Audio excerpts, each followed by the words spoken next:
Hi guys, welcome back to the Casual Watch Review channel. In this week's episode, I've got something very special for us.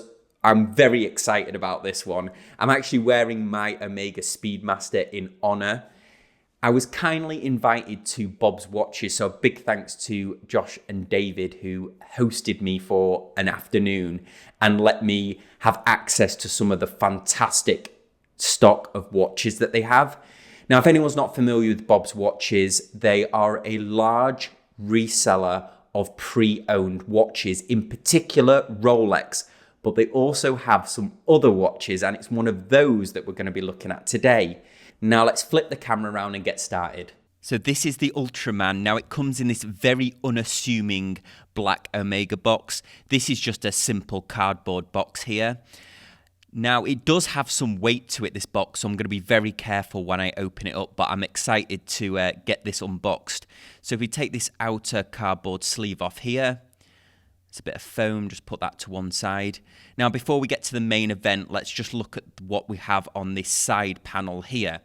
It comes with a leather strap, although you'll see the actual strap that it ships with in a second, but you have a spare leather strap there. You've got the instruction manual here, and then there's a few leaflets down the side. Now, I'm not going to manhandle these too much because this is a pre-owned watch that is for sale at Bob's Watches. So we have the instructions just to tell you how to change the strap here. And then we have this, which is the UV light, which we will get to later on. This does a few special things with the watch itself. So let's put the instructions back in here and then take the box out. This is actually a very heavy box. It feels like it's some kind of resin or a resin-covered wood. Let's just put that back in here and move this off to one side. Now, this box, its distinctive shape actually comes from the TV show. So the Monster Attack Force, which features in Return of Ultraman, they had a very distinctive table that they used. What we'll do is we'll be talking a bit more about that as we go through the review. Now, there's a push button latch on the front here, so let's just open it up. So this is a bit tricky to do with my gloves on here, but there's no way I'm touching this watch with my bare hands. Let's open it up. Yeah, the lid's very heavy. Wow. There's definitely a presence to this watch. Before we do the review of this watch, I just want to concentrate on the box a little bit more. So there's this false bottom on the box here, so let's just pull the watch out and put it to one side. This insert is leather covered. Here is the instruction manual, or at least that tells you a bit more about the link with Ultraman.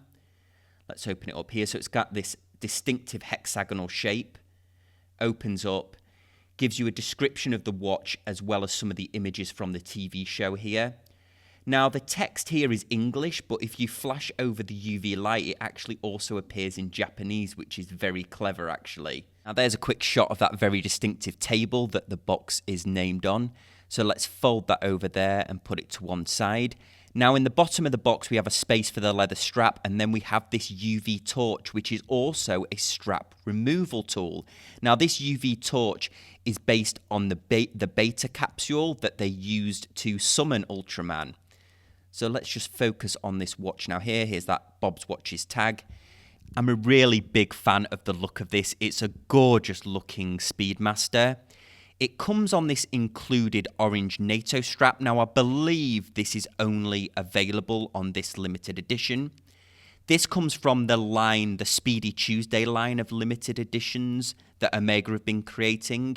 And this is 1,801 of 2012 that were made. Now, they are unbelievably sold out in 2 hours, according to some reports online. This particular version is 1,801 of 2012. They originally retailed for $7,200, but you'd be lucky to find one for less than $12,000 now. This is currently for sale on Bob's Watches. Now, it's worth talking a bit about why would Omega do a collaboration with a Japanese TV show, also a show that here on the Western Hemisphere we're not overly familiar with. Doing my research on this, the only show that I can liken it to that we had access to, or certainly from my youth, was Power Rangers. In fact, Netflix are planning to do a cartoon version of Ultraman that starts in April 2019. But this still begs the question, why would Omega do a collaboration with a Japanese TV show.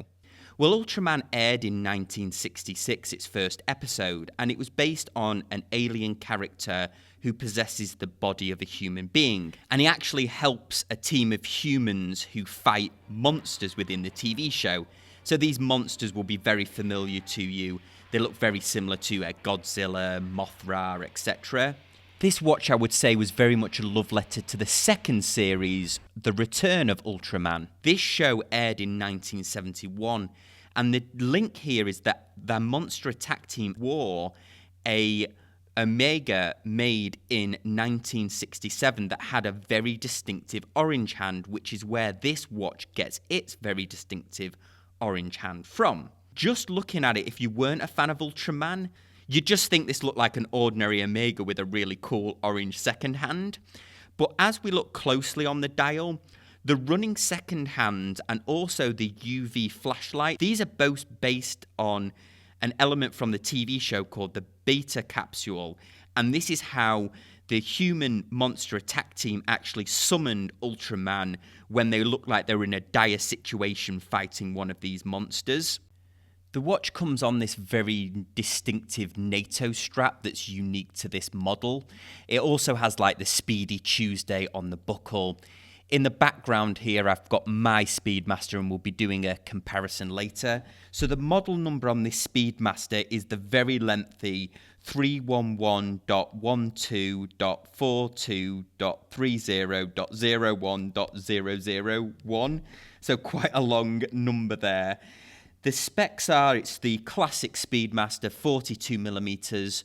We've got that old school Omega logo here.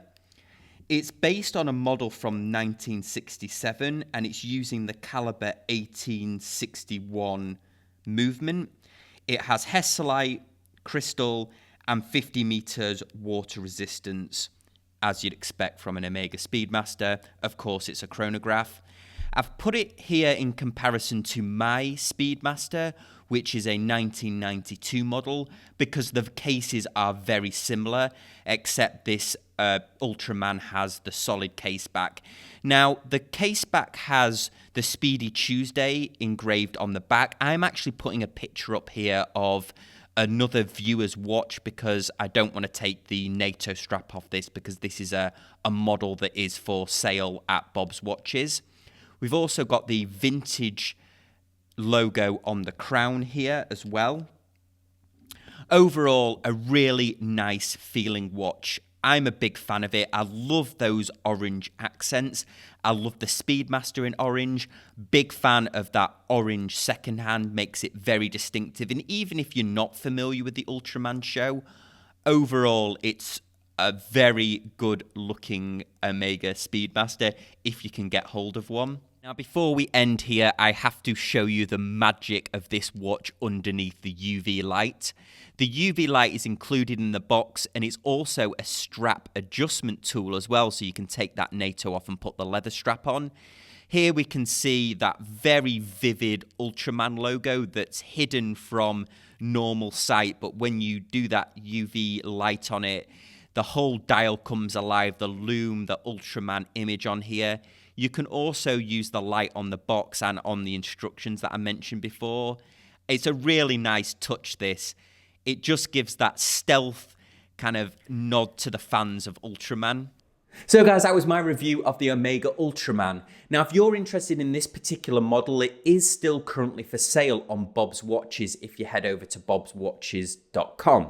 If this is the first video that you're watching of mine, I would love it if you subscribed and then hit that bell icon so you're notified when I upload next. If you've got any comments about this watch, leave them in the comments section down below.